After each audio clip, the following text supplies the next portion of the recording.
Welcome to Outlook 2019.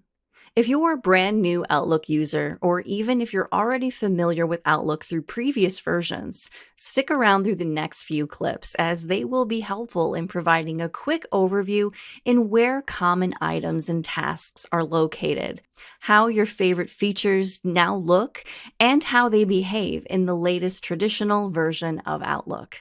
And by traditional, I mean this is not the Office 365 version or the free Outlook.com version or even the Outlook web app version, all of which are very different versions of Outlook floating around out there. This is Outlook 2019. Now, how do you know it's Outlook 2019? Well, the easiest way to tell is to go up to what's known as the Backstage area. So clicking on that File menu in the upper left-hand corner and going all the way down to Office Account. Over on the right-hand side, underneath Product Information, you should see something that says Microsoft Office 2019 or something very similar. If instead it says Subscription Product or Office 365, then you do not have Outlook 2019, but the subscription version of Outlook, which is going to be different than what you are seeing in this course.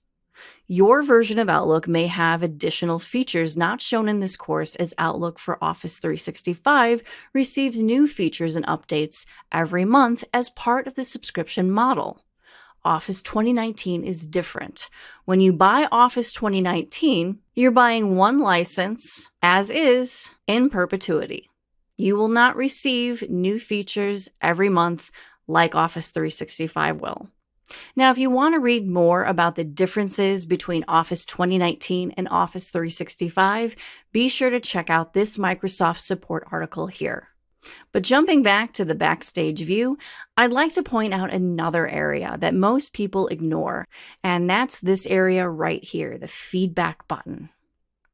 The Feedback button, specifically this button right here, Suggest a Feature, that's going to take you over to this website, outlook.uservoice.com, and that's a little bit different compared to other Office applications. In other Office applications, clicking that feedback button will allow you to send feedback directly from Office, but this time we're taken to a website, and that throws a lot of people off. Now, this forum, it's a community forum where you can not only post a suggestion to Microsoft, but can browse other people's suggestions and vote on suggestions you feel would be worthwhile improvements to Outlook. Now, don't ignore this forum.